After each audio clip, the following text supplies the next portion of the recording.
Hello students. मैं हूं वीरेंद्र सिंह और प्रस्तुत हूं आप लोगों के समक्ष एक नया और बड़ा ही इंटरेस्टिंग टॉपिक जिसका नाम है लाइट। आज हम लोग लाइट के बारे में पढ़ेंगे और जैसा कि मैंने आप लोगों को पहले ही बताया था कि हम लोगों के स्टडी का सीक्वेंस होगा बेसिक से लेकर एडवांस तक। बेसिक से लेकर एडवांस तक हम लोग जाएंगे। कोई भी टॉपिक ऐसा नहीं छूटेगा, कोई ऐसा बिंदु नहीं छूटेगा जिससे कि आपको लगे कि कहीं मेरे नॉलेज में कोई गैप है। ईच एंड एवरी टॉपिक हम लोग कवर करेंगे। तो चलिए स्टार्ट करते हैं। लाइट। सबसे पहले सवाल उठता है कि लाइट है क्या। हम लोग जानने की कोशिश करेंगे कि लाइट है क्या। तो लाइट के बारे में हम विचार करते हैं कि light is a form of energy. Light is a form of energy. Light जो है एक ऊर्जा का रूप है। लाइट हमें देखने की क्षमता प्रदान करता है। लाइट देखने की क्षमता प्रदान करता है। लाइट से हम किसी भी ऑब्जेक्ट को, अपने सराउंडिंग को, वर्ल्ड को हम देखते हैं। आगे हम देखेंगे जैसा कि हमारे शरीर में 5 सेंस ऑर्गन्स हैं, उनमें आंख, आई सबसे इंपॉर्टेंट है। आई सबसे इंपॉर्टेंट है क्योंकि यही हमें साइट का सेंसेशन देता है। तो हम लोग ये विचार करते हैं कि ये लाइट आखिर ये क्या है, हमें किस तरह ये लाइट देखने की कैपेसिटी प्रोड्यूस करती है।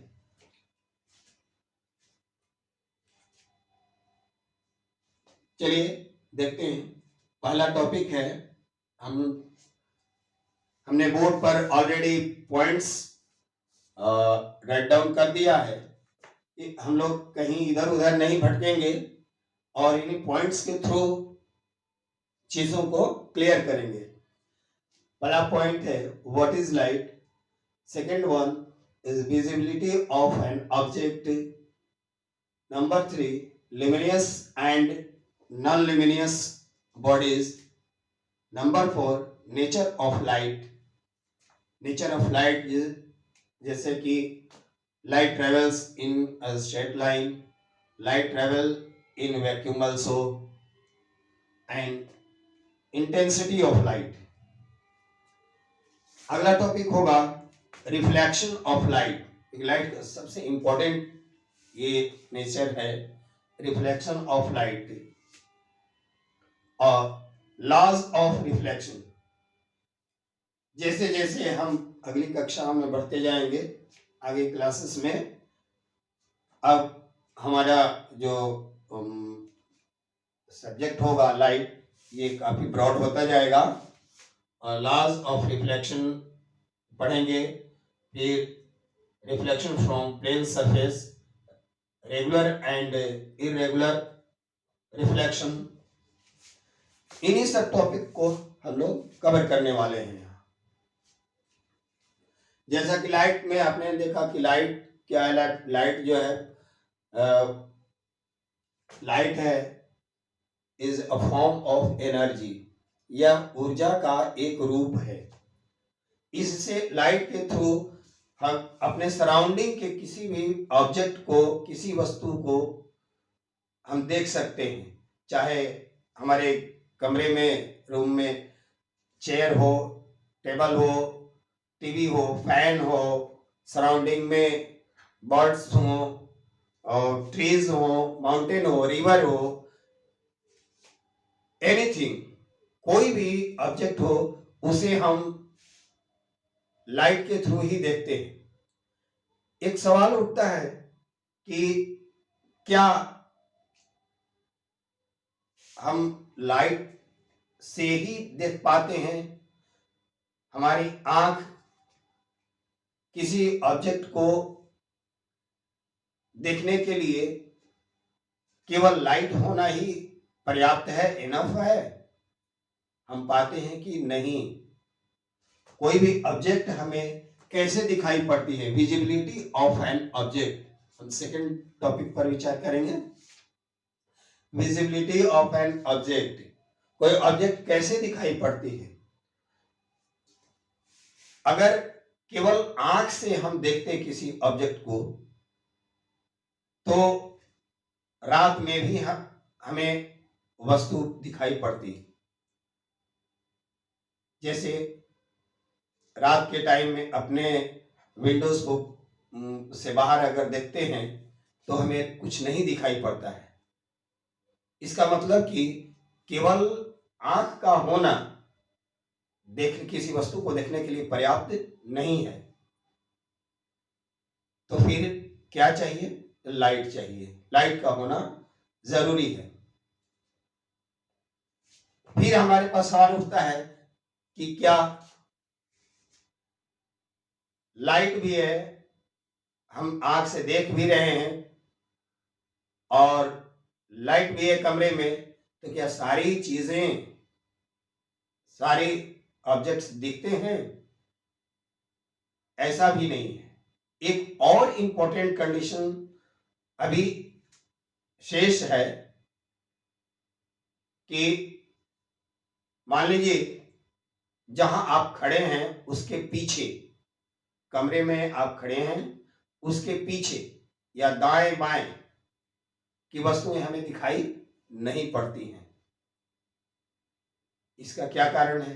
यहां तो लाइट भी है, आंख भी खुली हुई है, लेकिन ऑब्जेक्ट दिखाई नहीं पड़ रहे। इसका कारण क्या है? तो इसका कारण है कि एक और कंडीशन है कि कोई ऑब्जेक्ट हमें तब दिखाई पड़ती है, तब विजिबल होती है, जब किसी वस्तु से निकली हुई प्रकाश की किरण, किसी वस्तु से इमिटेड रेज या वस्तु से टकराकर आने वाली रेज हमारी आंख में प्रवेश करे। ये मोस्ट इंपॉर्टेंट कंडीशन है कि जिस ऑब्जेक्ट को हम देखना चाह रहे हैं, उस ऑब्जेक्ट से परावर्तन के बाद किरणें हमारी आंख तक पहुंचे, तब हमें वो ऑब्जेक्ट, वो वस्तु दिखाई पड़ती है। तो तीन शर्तें क्या क्या हो गई? एक शर्त हो गया आई, सेकेंड वन कंडीशन क्या हो गया? लाइट, लाइट का होना जरूरी है। और थर्ड वन क्या हो गया कि after reflection light rays enter our eyes. After reflection, after reflection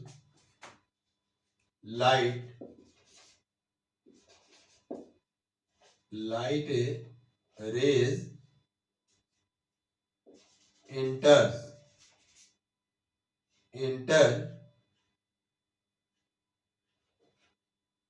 our eye।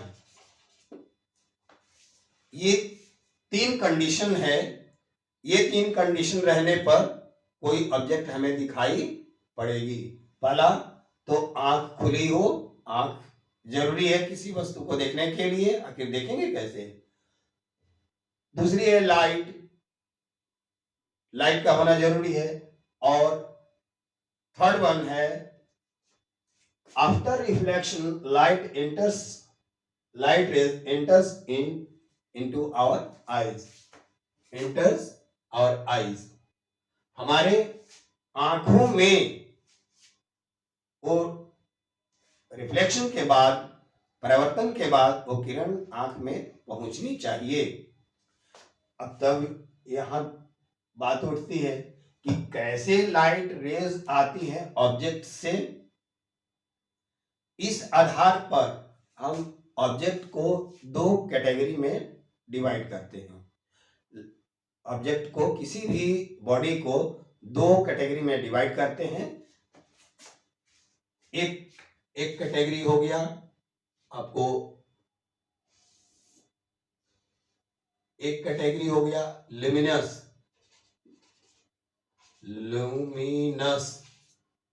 Luminous body, और दूसरा कैटेगरी हो गया नॉन लुमिनस।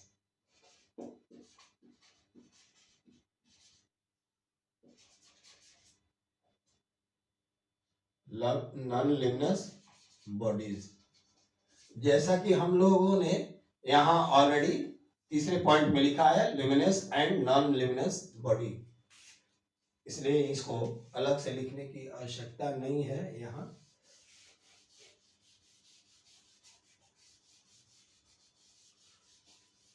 ऑब्जेक्ट दो तरह की होते हैं। एक लुमिनस बॉडी, हमने बोला कि कोई ऑब्जेक्ट तब दिखाई पड़ती है जब या तो ऑब्जेक्ट से निकलने वाली रेज हमारी आंख तक पड़े, या ऑब्जेक्ट से टकराने के बाद कोई लाइट रे हमारी आंख तक पहुंचे। दो कंडीशन है। कुछ ऐसी वस्तुएं हैं जिनसे खुद प्रकाश निकलता है, लाइट खुद इमिट होता है ऑब्जेक्ट से, जैसे सन है, टॉर्च है, कैंडल है, लाइटेड कैंडल है, टॉर्च है, बल्ब है, या रात में एक जुगनू उड़ता है। आप लोग देखे होंगे कि वो एक पतंग होता है, कीट होता है जो उड़ते रहता है रात के अंधेरे में, और उसका टेनी बल्ब की तरह उसके पीछे से लाइट निकलते रहता है। तो ऐसे ऑब्जेक्ट जिनमें खुद का लाइट होता है वे लुमिनस बॉडी कहलाते हैं, और ऐसे ऑब्जेक्ट जिनमें खुद का लाइट नहीं होता है, वो दूसरे के लाइट से प्रकाशित होते हैं, उनको नॉन लुमिनस कहते हैं। जैसे कि मून है, चंद्रमा है, चंद्रमा पर सूर्य की किरणें पड़ती हैं और वहां से रिफ्लेक्ट होकर चंद्रमा रिफ्लेक्ट कर देता है, जो कि हमारे रात में हमारी आंखों तक पहुंचती है, और तब हमें चंद्रमा दिखाई पड़ता है। तो इस तरह से चाहे और भी दूसरी ऑब्जेक्ट हैं, जैसे हम देखते हैं दिन के उजाले में जितनी भी वस्तुएं हम देखते हैं, चाहे वो चेयर हो, टेबल हो, वॉल हो, गाड़ियां हो, व्हीकल्स हैं, ट्रीज है, प्लांट है, एनिमल है, कुछ भी हम लोग जो दिन में देखते हैं इस तरह की वस्तु, वो सनलाइट जब उन पर पड़ता है और रिफ्लेक्ट होकर हमारी आंख तक पहुंचता है, तब हम उन चीजों को देख पाते हैं। तो इस तरह से ये सब नॉन लुमिनस बॉडी के एग्जाम्पल हुए। क्या क्या लुमिनस बॉडी में कौन कौन से आए? जिनका ऐसे बॉडी जिनका खुद का लाइट होता है, जैसे ट्यूबलाइट है, बल्ब है, टॉर्च है, जलता हुआ मोमबत्ती है, कैंडल, या आपको सन है, स्टार्स हैं रात में, तो ये सभी ल्यूमिनस बॉडी हैं और इनका खुद का अपना प्रकाश होता है, इसलिए लाइट रेज खुद इमिट होती हैं, तो इनसे आने वाली जब लाइट रेज हमारी आंख में पड़ती हैं तब ये सब ऑब्जेक्ट हमें दिखाई पड़ती हैं। और नॉन ल्यूमिनस बॉडी जिनका अपना खुद का प्रकाश नहीं होता है, जैसे कि घरेलू जितने भी सामान देखते हैं, कॉपी है, बुक है, पेन है, पेंसिल है, टेबल चेयर, आपको जितने प्लांट है, ट्रीज है, माउंटेन है, रिवर वैली, इस ये सब जो ऑब्जेक्ट हैं उनका खुद का अपना प्रकाश नहीं होता है, दूसरे या तो सन का या कोई मैनमेड लाइट का उस पर पड़ने के बाद टकराकर पुनः हमारी आंख तक लाइट रेज आती है, तब हमें वो वस्तु दिखाई पड़ती है, तो उनको नॉन ल्यूमिनस बॉडीज कहते हैं। मुझे उम्मीद है आप लोगों को ये बात क्लियर हो गई होगी। तो हम लोग शुरू में देखे व्हाट इज लाइट, लाइट क्या है। तो लाइट हमको देखने की क्षमता प्रदान करता है, ये सेंसेशन पैदा करता है देखने की। और दूसरी बात की विजिबिलिटी ऑफ एन ऑब्जेक्ट, कोई भी वस्तु हमें कब दिखाई पड़ती है, जब या तो खुद वस्तु से कोई लाइट रे आए और हमारी आंख पर पड़े, या वस्तु से कोई दूसरी लाइट वस्तु पर टकराने के बाद हमारी आंख पर आकर पड़े, तब हमें वो वस्तु दिखाई पड़ती है। जिन वस्तुओं का खुद का प्रकाश होता है वो ल्यूमिनस, और जिनका खुद का प्रकाश नहीं होता है वो नॉन ल्यूमिनस। अब आगे हम लोग डिस्कस करेंगे nature of light. Nature of light, ये लाइट की प्रकृति क्या है, लाइट का स्वभाव कैसा है, थोड़ा इस पर विचार करते हैं। लाइट, जैसा कि हमने पहले राइट डाउन किया है कि light travels in straight line. Light हमेशा सीधी रेखा में गमन करती है, लाइट हमेशा सीधी रेखा में गमन करती है, ये कोई मुड़ मुड़ के नहीं जाती है, ये बिल्कुल सीधी रेखा में गमन करती हैं। इसको हम लोग एक्सपेरिमेंट के तौर से भी एक्सपेरिमेंट के द्वारा देख सकते हैं कि कोई कैंडल हम जला लेते हैं, जलाकर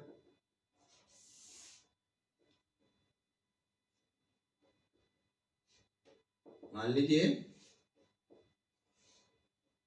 कोई कैंडल जल रहा है और इसके सामने हम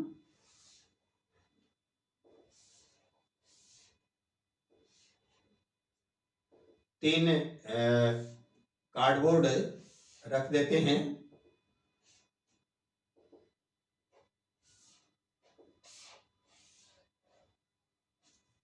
तीन कार्डबोर्ड रखते हैं और तीनों में एक होल बना दिए हैं, और अपोजिट साइड से हम देखते हैं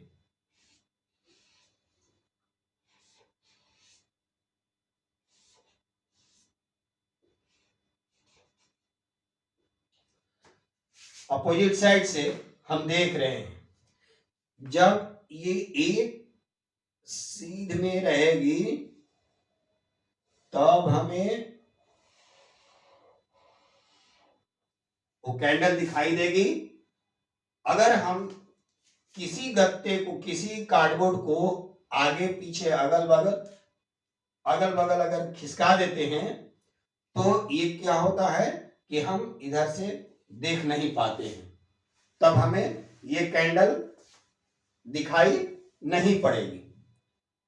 तो इससे ये प्रूफ होता है कि लाइट जो है वो स्ट्रेट लाइन में ट्रेवल करती है, लाइट हमेशा स्ट्रेट लाइन में ही ट्रेवल करती है।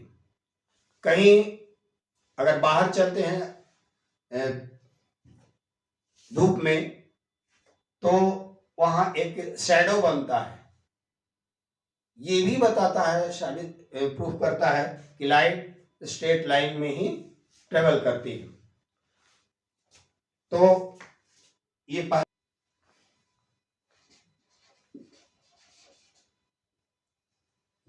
light travels in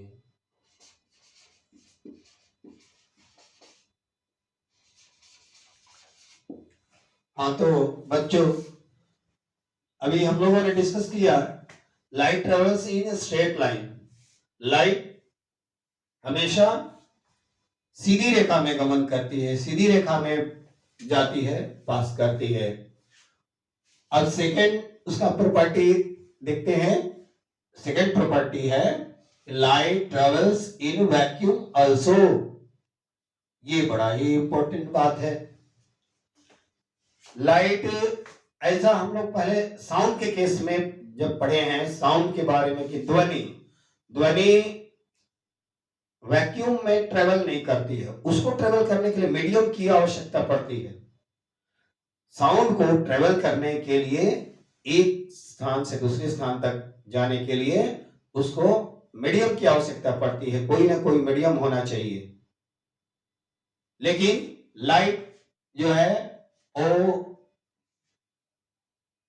वैक्यूम में सबसे अच्छे तरह से ट्रेवल करती है। ऐसे एयर में भी ट्रेवल करती है, वाटर में भी ट्रेवल करती है और सॉलिड में भी ट्रेवल करती है। Light solid, liquid, air, gas में ट्रेवल करती है और वैक्यूम में सबसे अच्छे तरीके से ट्रेवल करती है। सारे सॉलिड में लाइट ट्रेवल नहीं कर सकती है। सब लाइट के भी पास होने के नजरिए से उसके एंगल से देखा जाए तो ऑब्जेक्ट को तीन कैटेगरी में हम लोग डिवाइड कर देते हैं। तीन कैटेगरी में ऑब्जेक्ट को बांटते हैं लाइट के ट्रांसमिशन को के हिसाब से। लाइट जो है वो ट्रांसफर होती है एक स्थान से दूसरे स्थान तक। वो आपको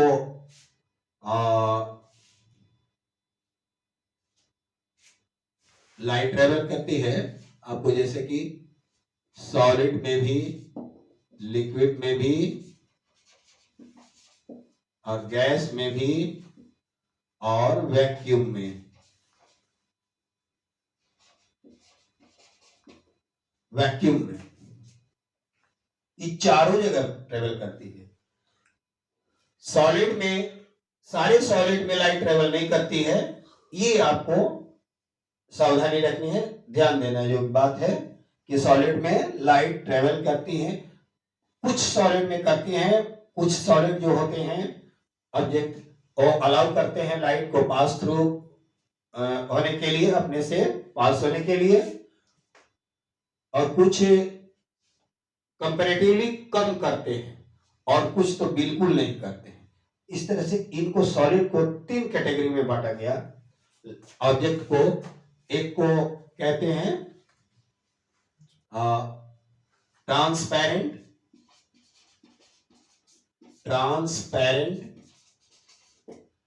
ट्रांसपेरेंट और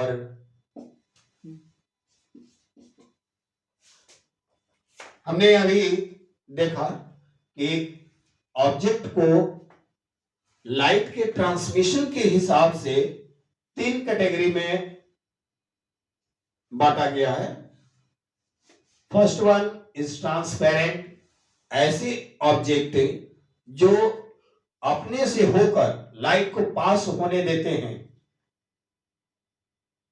अपने आर पार आने जाने देते हैं लाइट को, यानी कि लाइट उस ऑब्जेक्ट से पार कर जाती है, उस वस्तु से आर पार आती जाती है, उसको ट्रांसपेरेंट बोलते हैं। ऐसे वस्तुएं जिनसे प्रकाश आसानी से आर पार आ जा सकती हैं उन्हें ट्रांसपेरेंट कहते हैं। हिंदी में पारदर्शी वस्तुएं कहते हैं। हिंदी में पारदर्शी वस्तुएं कहेंगे किन्हें? कि ऐसी वस्तुएं जिनसे प्रकाश आसानी से आर पार आ जा सके वो पारदर्शी कहलाती हैं। Things which allow the light to pass through are called transparent. Second one translucent है, जो उतनी आसानी से अपेक्षाकृत कम लाइट को पास होने देते हैं। ऐसे ऑब्जेक्ट जो कंपैरेटिवली किसके, ट्रांसपेरेंट के कंपैरेटिवली कम अलाउ करते हैं लाइट को आर पार होने के लिए, तो उनको ट्रांसलूसेंट कहते हैं। जैसे कि अगर तेल लगा हुआ पेपर है, पेपर में अगर तेल लग जाए तो हम देखते हैं कि वो जो दोनों साइड में जो भी लिखा हुआ रहता है वो दूसरे साइड में दिखने लगता है। चाहे घिसा हुआ कांच है, घिसा हुआ ग्लास है, कांच है, तो उसमें भी बहुत थोड़ा थोड़ा रोशनी आर पार होते रहता है, इन्हें ट्रांसलूसेंट बोलते हैं। और थर्ड वन इज ओपेक, जो बिल्कुल ही लाइट को अलाउड नहीं करता है आर पार आने जाने के लिए। Those objects which doesn't allow the light to pass at all are called opaque. तो opaque वस्तुएं होती हैं, यानी इन्हें हिंदी में अपारदर्शी कहेंगे। ये अपारदर्शी, पारभासी और पारदर्शी, हिंदी में कहेंगे पारदर्शी, पारदर्शी, पारभासी, पारभासी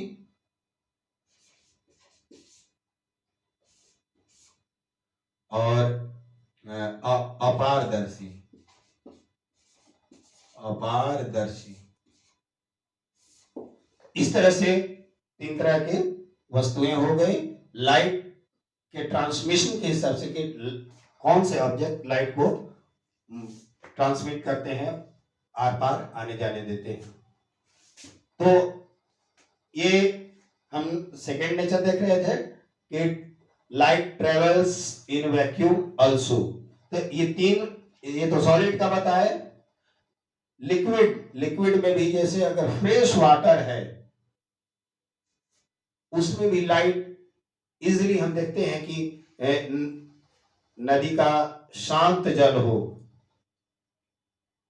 या झील में, तालाब में, उसके अगर उसमें कहीं पेड़ वगैरह है, ट्रीज हैं, तो उनका जो परछाई है वो पानी में दिखता है, उनका इमेज पानी में भी दिखता है, बड़े आसानी से दिखता है। अगर पानी शांत है तो अगर उसके पास हम जाते हैं तो उसमें देखते हैं तो हमारा चेहरा भी नजर आता है। तो लिक्विड में भी लाइट ट्रेवल करती है। गैस, एयर में भी, एयर में लाइट तो हम लोग देखते ही हैं कि एयर में हमारे इन्वायरमेंट में, हमारे एटमॉस्फेयर में चारों तरफ एयर है और उसमें लाइट भी ट्रेवल करती है। तो एयर में भी हमारे पास एग्जांपल है। और ये वैक्यूम, वैक्यूम अब जब जहां एयर भी नहीं है वहां लाइट सबसे इजीली ट्रेवल करती है। कोई भी मीडियम लाइट को बाधा पहुंचाती है ट्रेवल करने में, लेकिन जहां कोई मीडियम ना हो, वैक्यूम हो, निर्वात हो, जहां हवा भी नहीं हो, तो वहां लाइट बड़े इजीली ट्रेवल करती है। और यहां इसका स्पीड जो होता है, आपको speed of light, speed of light कितना होता है? 3 × 10⁸ मीटर पर सेकेंड। 3 × 10⁸ मीटर पर सेकेंड ये वैक्यूम में होता है। और इससे थोड़ा कम होता है एयर में। तो ऑलमोस्ट दोनों को सेम मान लिया गया है, एयर और वैक्यूम को ऑलमोस्ट सेम मान लिया गया है। बट प्रैक्टिकली एक्चुअली में दोनों सेम होता नहीं है। वैक्यूम में इसका लाइट होता है 3 × 10⁸ 8 मीटर पर सेकेंड है। एक सेकेंड में ये 3 × 10⁸ मीटर ट्रेवल करती है लाइट। अब हम आगे बढ़ते हैं, एक इंटेंसिटी ऑफ लाइट, थोड़ा इंटेंसिटी पर भी डिस्कस कर लेते हैं।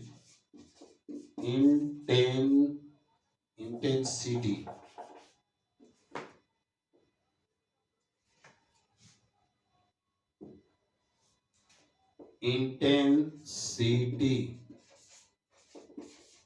ऑफ लाइट, ये क्या चीज है?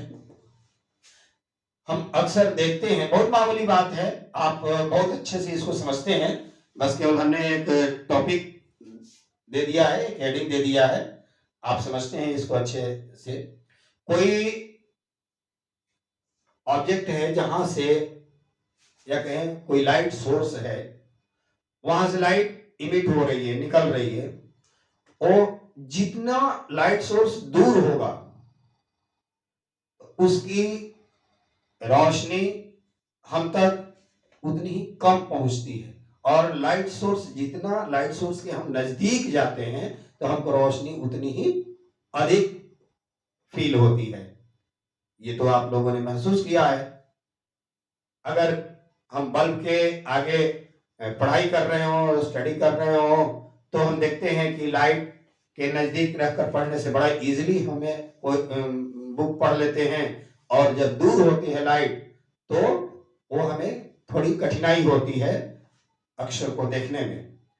तो यही इंटेंसिटी ऑफ लाइट है कि कितनी तीव्रता से रोशनी हमारी आंख तक पहुंच रही है, ये इंटेंसिटी है। वैसे हम लोग इसका एक डेफिनेशन भी दे सकते हैं कि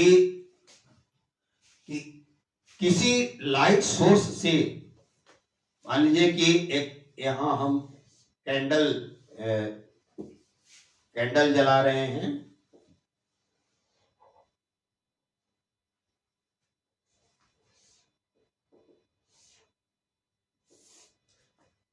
और कैंडल से हम एक कार्डबोर्ड बीच में लगा दिए जिसमें एक होल है, और इससे होकर एक अलग कार्डबोर्ड पर हम इसके लाइट के इंटेंसिटी को ऑब्जर्व करते हैं कि कितना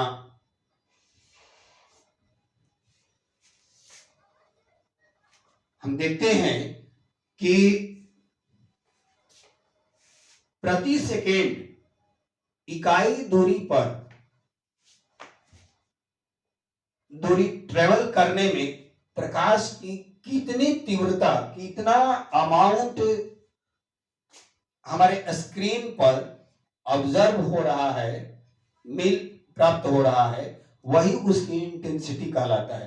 कोई यूनिट डिस्टेंस लाइट सोर्स से जो स्क्रीन है उसका अगर यूनिट डिस्टेंस ले लें, कोई इकाई दूरी ले लें, और एक सेकेंड में हम ये ऑब्जर्व करें कि कितनी लाइट फील हुई, तो वही उसकी इंटेंसिटी कहलाती है, तीव्रता कहलाती है, कि एक सेकेंड में इकाई दूरी से जो प्रकाश की मात्रा स्क्रीन पर प्राप्त होती है उसे ही प्रकाश की तीव्रता कहते हैं, इंटेंसिटी ऑफ लाइट कहते हैं। तो इस तरह से हम लोगों ने प्रॉपर्टीज ऑफ लाइट में हमने देखा कि light travels in a straight line, light travels in a vacuum also, और इंटेंसिटी ऑफ लाइट। इसमें एक बात और मैं बता देना चाहता हूं कि light travels in a straight line जो हमने डिस्कस किया है, इसका एक बहुत अच्छा उदाहरण है पेरिस्कोप। पेरिस्कोप यंत्र के बारे में आप लोगों ने सुना होगा कि इसमें परपेंडिकुलरली दो प्लेन मिरर को इसमें यूज किया गया रहता है। और उसकी सहायता से, चूंकि हम जानते हैं कि लाइट केवल सीधी रेखा में ट्रेवल करती है, वो मुड़ती नहीं है, तो हम पेरिस्कोप के सहारे हम दूसरी तरफ की वस्तु को भी देख सकते हैं। जैसे कि